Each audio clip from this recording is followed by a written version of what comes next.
Hello, hello. Hello, it's Great to us have again. again. Yes, exactly. It's us again. We're back.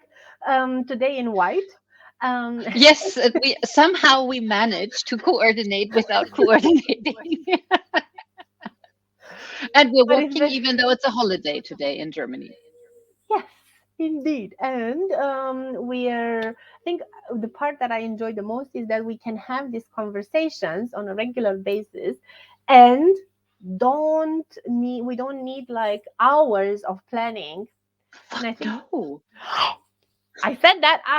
I should not have mentioned, right? We are every time spending a lot of time to create a very thorough structure. And that's the part that I appreciate working with you and having this conversation, Kirsten, that it's an exchange of information, of knowledge, of ideas, of thoughts. And from that exchange, I want to believe there's a lot of things that emerge also for everyone that gets a chance to listen to this one. And if we And should do doing something different, you can always ask your comments or ask us. Yeah. we'll bring it as much as possible from your thoughts in here also. And I think one of the subjects that, as we've covered last week, mentor coaching, ICF mentor coaching, and we looked at how it means and how it is. And if you want to learn more, go back to the recording that we've done last week. We're going to talk about supervision today because I find it again a very important aspect of our work as a coach, for our development, for our continuous growth. And again, supervision, we need to look from both perspectives, no? EMCC, ICF. But I would say, let's start with the foundation. What is supervision? How can we use it? What is it for? What are the functions of it? And then look from the perspective of different associations. What does it mean? And if anything else emerges, we add on top and see what else needs to be explained about supervision so that everyone is aware of it. Obviously, if you need supervision or if you have any questions, you can always reach out also in a free info call or in a meetup. But let's go through the information right now. Kirsten, what is supervision for you? For me, I don't. I have a little echo. I don't know. Maybe if you mute yourself, it'll be better. Yeah, that's better. Okay. So, I'm not sure if it's for me because in a sense we always create the meaning of words together, and it's really interesting. We had a meeting of the ICF Germany mentor coaching group the other week, and we discussed what supervision meant to us, and I was able to pull out some slides from our supervision training.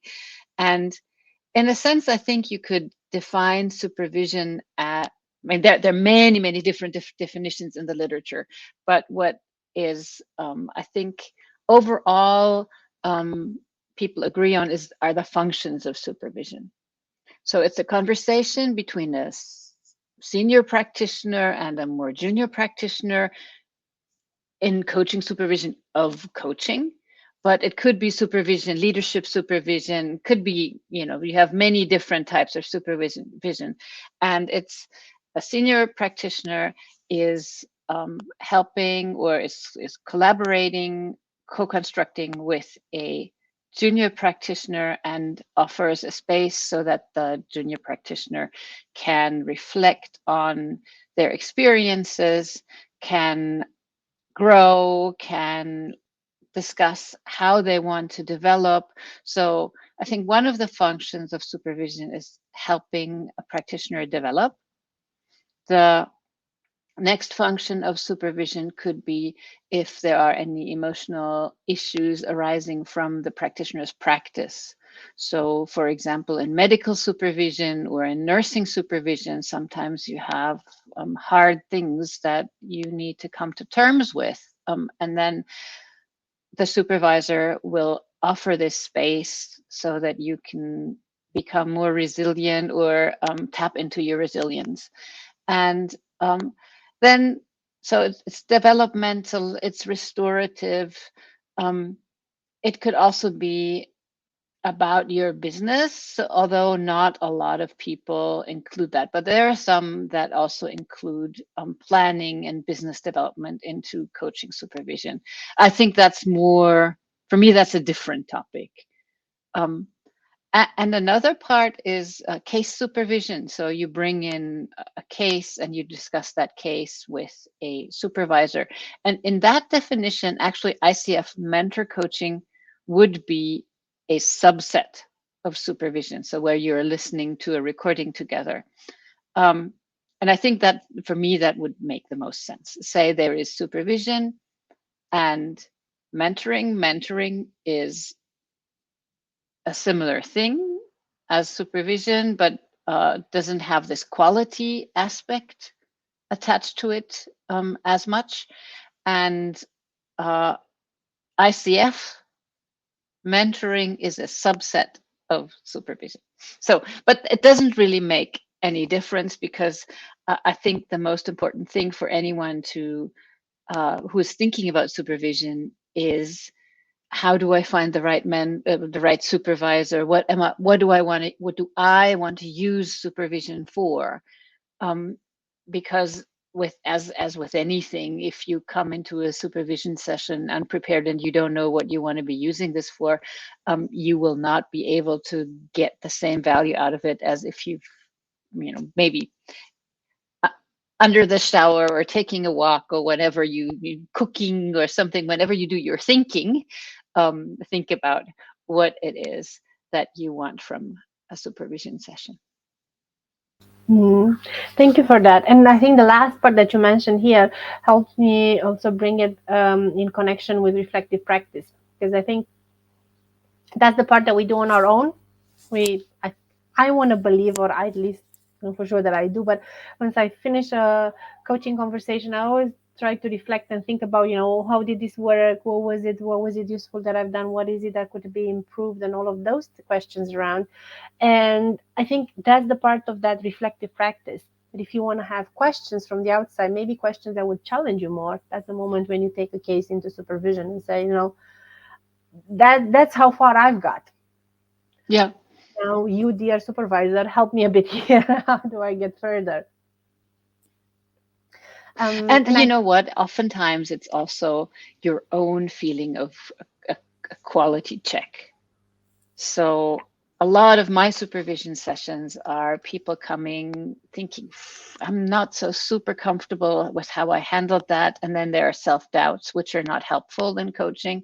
So to have a senior practitioner look at what you did and both agreeing, okay, this was okay, this could have been a little bit better, but then reestablishing this idea that everybody makes mistakes or has less than perfect sessions, and then that the main thing is to grow. And that's a feeling that only another senior practitioner can give you. I mean, you can't tell yourself, oh, I did a halfway good job. But if you sit with that by yourself, um, it's more difficult, I think, to tell yourself, okay, yeah, I did my best, but next time I'm going to be doing something different. and I think that highlights also what you just mentioned, highlights also why would somebody engage in supervision? 'Cause that's also a question of, yes. And I think a lot of times we come out of development process of, I want to reach my PCC, for example. So I'll invest a lot of time in learning and developing, doing practice, doing mentor coaching sessions, and learning from there and growing. But once you've got to PCC, still the question of how do you make sure that you continue to grow. I go back to the core competency number 2 from ICF, and I think it's the same one for Yeah, core we have the standards same P2.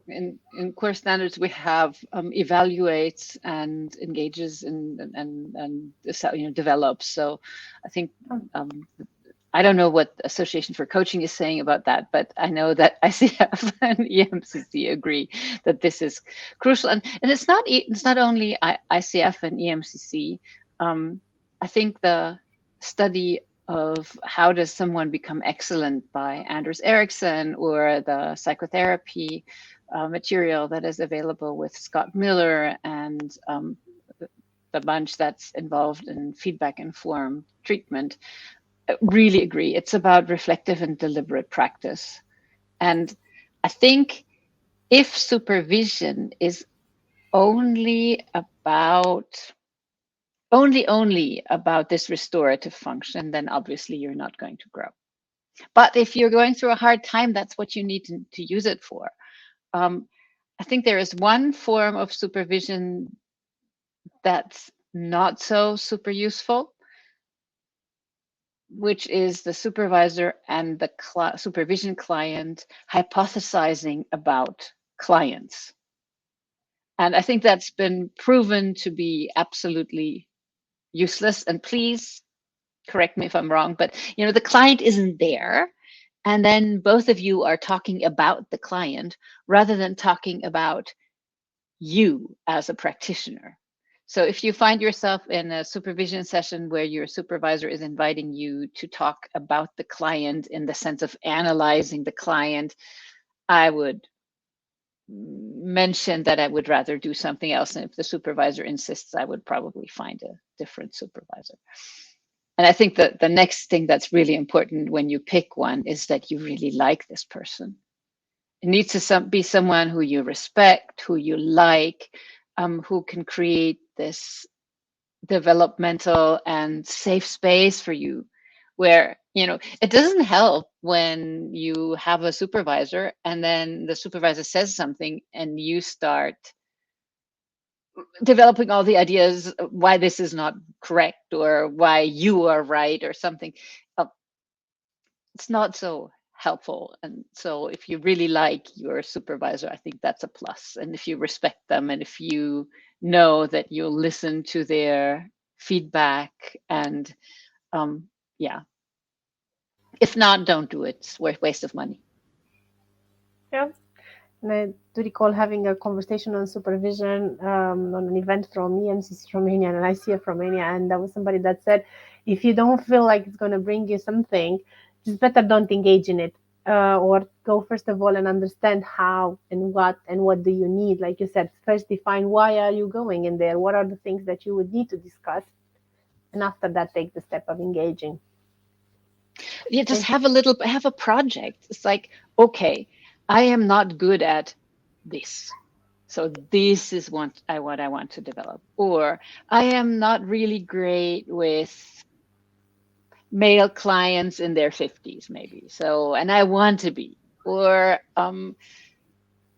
I feel uncomfortable when people are mentioning their sexuality. I whatever, but it needs to be something that you bring and you want to work on. Or I have this session, and when I try, they have this client, and when this client is talking, I have no way of interrupting my client, and I don't know how to get a coaching agreement because this client is talking and talking and talking. So those are things that we can work with as supervisors and you can work on and in a supervision session. But if you're like, yeah, I would like generally to reflect on, it'll take half a session to figure out what you want. So it's much more efficient if you figure out what you want before, if you can. If not, then bring it to your supervisor, figure it out together. exactly, yeah. That also gives you a glimpse into how can you use this space of supervision. And I'm wondering right now if we should just step one more step forward and say, okay, so this is how I would use it. But if I'm already an accredited coach with any of the associations, do I need it? Is this something that I should get engaged with? Is this something that I need to take into account not only because it might be useful for me as a development, but do I really need to? So maybe Yes, yes, let's take a yes. look at this one also. So you need it for two things. For EMCC, when you become an EMCC member and you become an EMCC accredited member, individual accreditation, you um, sign that you are going to keep a reflective log, a client log, a continuous professional development log, and that you're going to take at least 4 supervisions a year, so one every quarter. And if like once every 35 coaching sessions that you do. So if you do 35 sessions in a week, which I really hope you don't, but if you do, you would want to take one supervision session a week. And the other more kind of objective reason why it's good to engage in supervision is that if you're looking at the additional credential advanced certificate team coaching, the ACTC from ICF, they also require you to have taken 10 supervision sessions.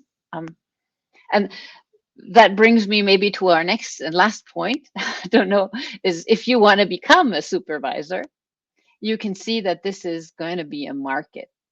So the need for experienced coach supervisors is going to be pretty big. And when you are involved in, just a friend of mine who's often involved in large projects for corporate, they also often want people to be like the project team of 10 coaches. They want somebody who is assigned as their supervisor. And then it's great to have an accreditation. And the only accreditation available, well, actually, there are two. One accreditation that's available is by EMCC as ESIA. You can see on my name, I have this. Uh, I'm not going, I don't know what it stands for. EIA is individual accreditation, S is supervisors, but what's the E? Um, European Supervisor Individual Accreditation. Ah, it's for European, but why? Anyway, and then with that, you can go to the Association of Coaching Supervision, the AOCS, and you can become a member there and be registered in the registry for people to find you. And with EMCC, you're also registered in the registry. Yeah. So, how do you become?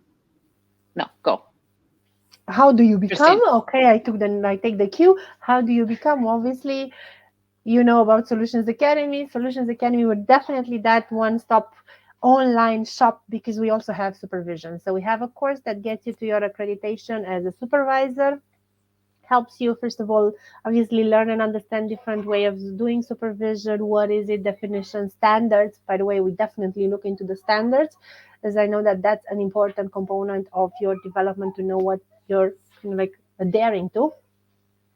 And more than that, we look into not only individual supervision, but we look into group and team supervision. Mm, And this team coaching supervision, it's the component that I personally see as a huge step into the market of as development, because we'll be having more and more team coaches on the market. More and more of those team coaches will have questions about their practice as a team coach, and they will need to discuss those questions, doubts, ideas in a session of supervision. Plus, any team coach that wants to be accredited with ICF, they will need to go through at least those 4 individual team coaching supervision sessions. Hence, we need a strong market that can provide support to all of those coaches and team coaches. mm. So our course can get you there, can get you to an accreditation, provide you all of the knowledge, and trust in yourself that you can be a supervisor for both team coaches and individual coaches.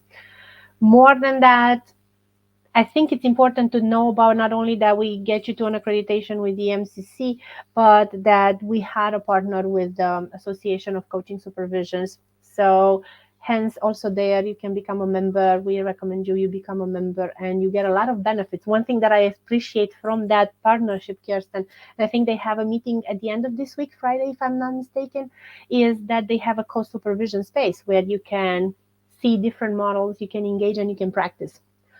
So not only that we provide you a course and then you're on your own, but we create also those opportunities where you can go practice, learn, develop, grow even more. Because definitely we believe in quality and that you are a supervisor after that on the market that can take coaches individually, team coaching, and provide that quality that coach needs to grow.